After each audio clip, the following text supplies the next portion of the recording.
it's such a comment on social media and how far people are willing to go on social media. Yeah, no, for sure.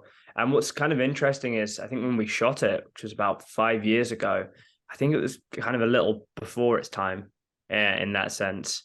Especially as we were shooting it, I hadn't really seen many movies that were doing that, and now it seems to be all the rage. Yeah, you were the first, and Yeah, yeah, let's say that. yeah, let's just say that.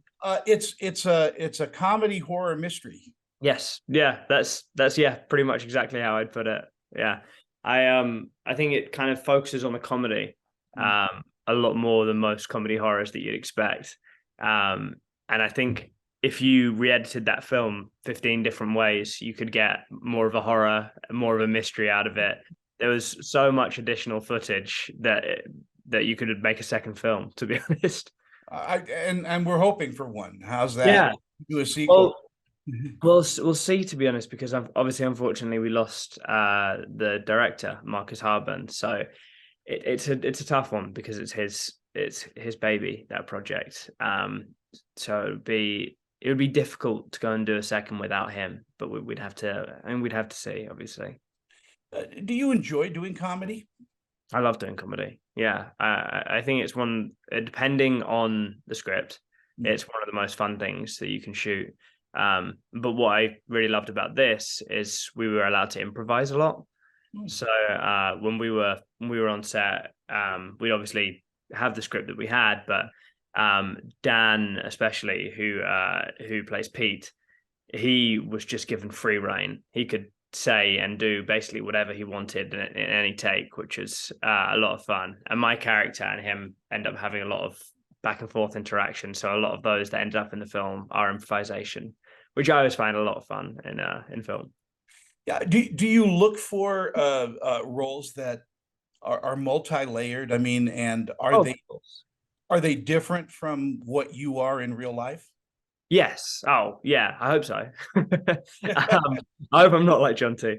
But no, absolutely. Yeah. I always look for roles that are interesting and multifaceted, and that you can bring something to as an actor. There's nothing worse than seeing a role that you're just gonna give the same read as anyone else. You want to feel like you can get a particular role and put your footprint on it, and make it something different. Um, I feel like what's interesting about Jonty Mhm. uh, is on his base level, he seems like an arrogant dick, effectively.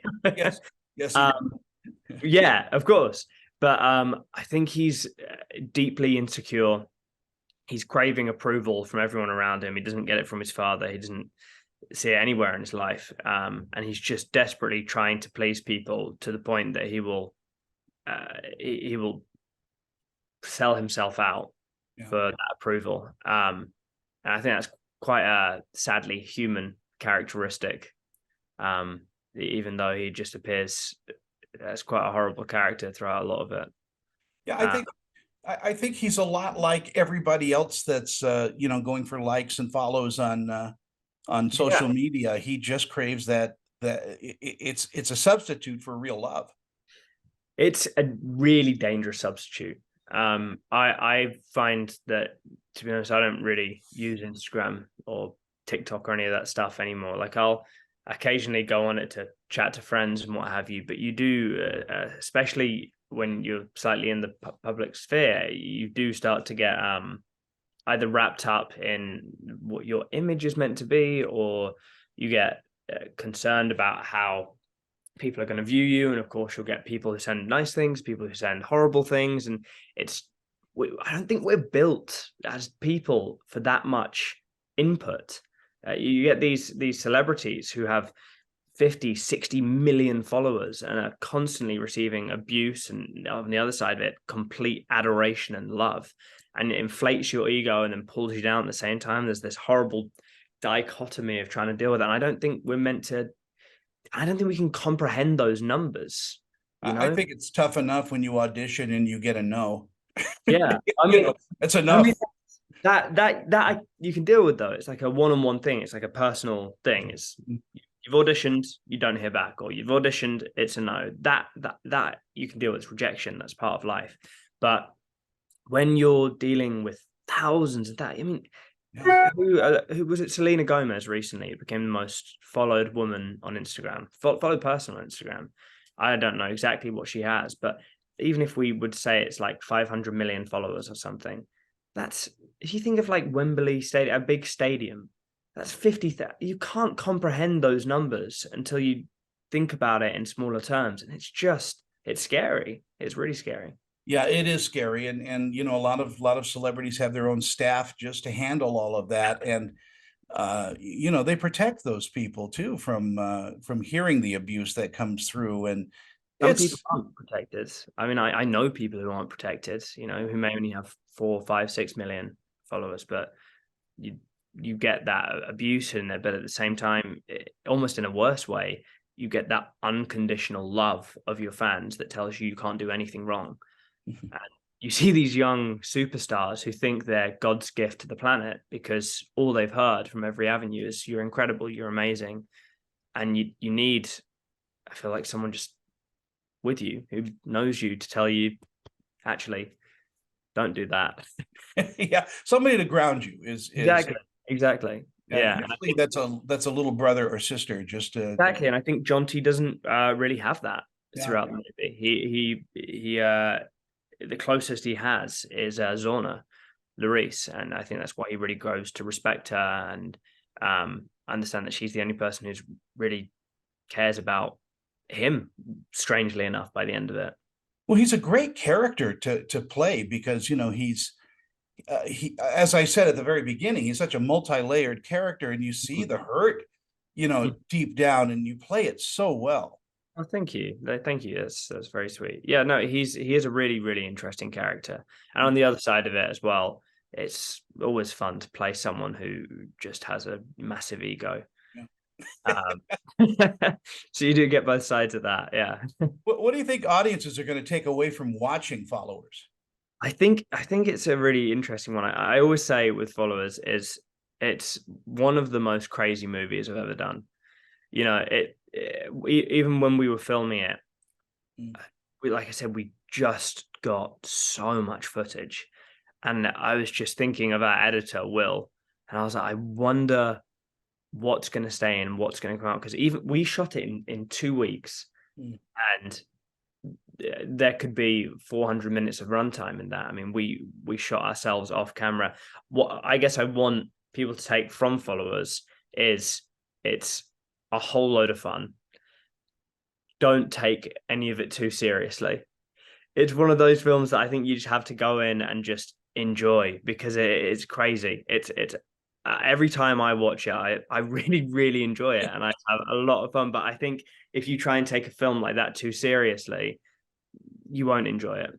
And so, It's just a bizarre cautionary tale. yeah, that's exactly what it is. It's a bizarre cautionary tale. Marcus actually initially kind of got the premise almost from like Cabin of the Woods. I don't know if you've Yeah. seen that, right? Oh, of course. All the horror characters are massively archetypal. At the time he had instead of it being filmed by them, it was cameras within the house, and it was almost that being watched Big Brother kind of style.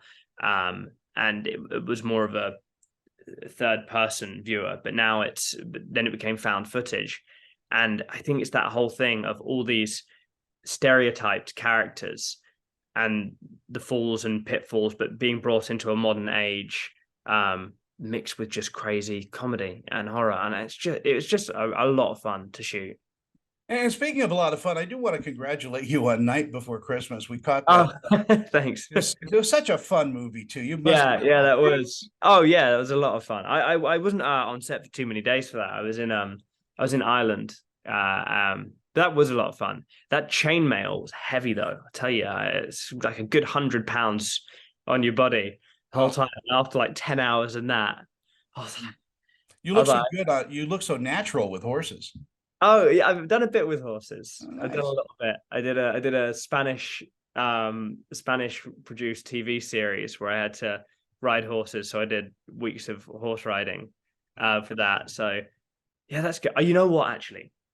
That horse, The horse trainer said to me when it comes, I don't know if you remember, it kind of comes running into a square, and I kind of Right. can't stop it. He said, look, if you're big and brave and you stand up like properly and say stop, he will stop very close to you. He's like, but if you don't do it, he will, if you're not authoritarian, he will pass through you. And I was like, so it was about confidence. He's like, yeah, but if you don't get it right, he's going to blast through it. And the first time I did it, he stopped like about a meter in front of me, Wow. and he was properly galloping. And I was just like, just hold your nerve, hold your, yeah. If I looked in control, that's acting. Because I was That is terrified. it. And your chainmail got a little rusty, I would imagine, Yeah, it did. Yeah, from that. it did. Yeah. Anyway, Harry, it's such a pleasure to meet you and talk with you, and congratulations. Such a like I said, it's such a great role. Oh, thank you. Yeah, no, I think it's a lot of fun for sure, and I hope people enjoy it.